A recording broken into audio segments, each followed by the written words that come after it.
Hello, I'm Miranda Kahn. And I'm John Bachman. Coming up this hour on Newsmax Now, we continue to take a look at who's making waves this week in the 2016 GOP presidential field. See why Dick Morris says the best equipped candidate to take on Hillary is this guy, Mike Huckabee. And Baltimore's mayor now calls on the Department of Justice to investigate the police department, but serious questions remain about the legality of the arrest of those 6 police officers. And Marco Rubio and Tom Cotton have put Senate Majority Leader Mitch McConnell in a bit of a political pickle where the move backfire, especially for the presidential candidate named Marco. John Gizzi joins us live this hour. It's time now for Newsmax Now. And thanks for sticking around. Today is Wednesday, May 6th. And it's good to have everybody with us. Let's begin this hour with a look at 2016. Dick Morris says Mike Huckabee has perhaps the best chance of beating Hillary Clinton in next year's presidential election. Morris worked on Huckabee's campaign for Arkansas Lieutenant Governor about 12 years ago. And of course, he was a close advisor to President Clinton, also a former Arkansas governor. So he has some insight on the state. Morris tells Newsmax TV Steve Malzberg that Huckabee can handle the powerful Clinton machine. When he first ran for statewide office, they worked like crazy to beat him, spent millions of dollars to bring him down. And he's used to handling that.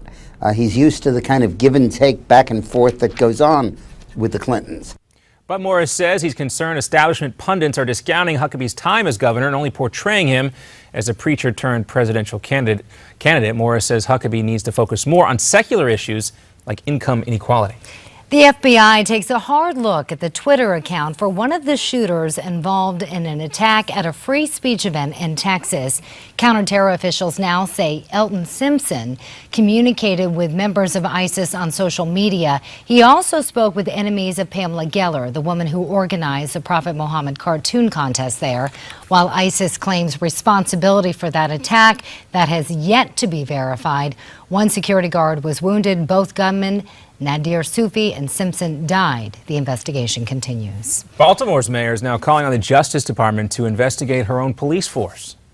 I am asking that they investigate what systematic changes or systemic changes exist within our, challenges exist within our police department that can contribute to excessive force and discriminatory policing. Stephanie Rawlings Blake says the investigation is needed to fix the relationship between the community and the police. The DOJ is now considering that request. An Idaho man is now accused of killing a police officer and stealing his car. 26-year-old Jonathan Renfro led police on a high-speed chase yesterday before he was caught. Police say he shot Sergeant Greg Moore early yesterday morning. Moore later died in the hospital. And the ACLU of Southern California has released a new smartphone app that allows people to record their interactions with police. The app sends the video then to a server, so even if the phone is destroyed, that video will live out there forever on the internet. The app is called Mobile Justice CA. It was just released on Friday. It already has more than 40,000 downloads. Democrats turn against President Obama's trade proposal. Many worry the deal would ship U.S. jobs overseas and lead to more unemployment. The Senate could vote on the Trade Promotion Authority, also called Fast Track, as soon as this month. If approved, it would ban Congress from changing the Trans-Pacific Partnership deal with 11 countries on the Pacific Ocean. Dozens of cities around California get serious about cutting back on water use. State regulators just approved a tiered system. It would require water use reductions of more than a third by some of the worst offenders. Places like Beverly Hills and Bakersfield top that list. Communities that don't cut back enough could be fined $10,000 a day. Former Speaker of the House Jim Wright has died. Wright was 92 years old. He represented the Fort Worth, Texas district in Congress for 3 decades. He resigned in 1989 over an ethics scandal.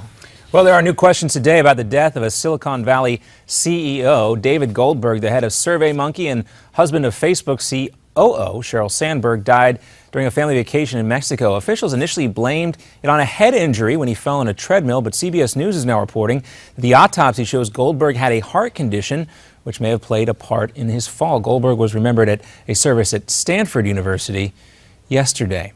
The United States is on the verge of getting more help in the fight against ISIS.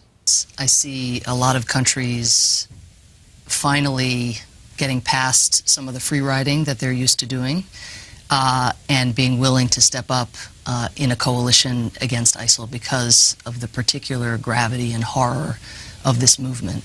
That is UN Ambassador Samantha Power saying there that the battle has been slow, but Iraqi forces have taken back a quarter of the territory once held by ISIS. The results are in, and the first election in a Maryland town where voters as young as 16 could cast their ballot. Hyattsville lowered the voting age earlier this year for municipal elections. Yesterday, more than 1,000 people participated. A neighboring town, Tacoma Park, made the same move a couple of years ago.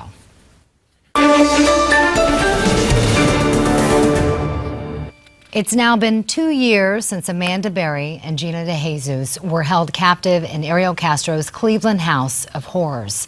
Trapped for more than a decade, the pair have opened up about their survival in a new book called A Memoir of Survival in Cleveland. And we're very pleased to have with us today the co-authors of that memoir with us right now, Mary Jordan and Kevin Sullivan. Thank you both for joining us. Thank you. So, Mary, I want to start with you. How did you come to meet these two survivors? I'm from the same zip code as Amanda Berry. People put us together and we clicked, and Amanda and Gina and Kevin and I sat down, and the beginning of hundreds of hours of talking about what happened over that decade in that house. Kevin, what drew you to them?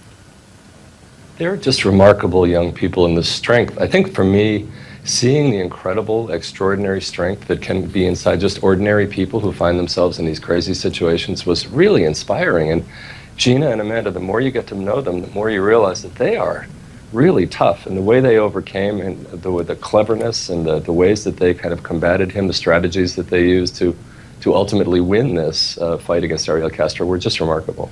Mary, having grown up in the same zip code as one of the survivors, I can't even imagine. What was it like for you working on this book? Well, some of it was heartbreaking, but ultimately, I think the triumph of the human spirit, it was not just day after day of monotonous, locked without light, chained to a radiator, but, they didn't have very much food. So I guess ultimately it was very inspiring to me about what you can get through. A lot of people have terrible things to get through, and the good news here is that you can kind of put your mind in a place, I'm going to win this. I'm going to get through this. I'm going to outlast him.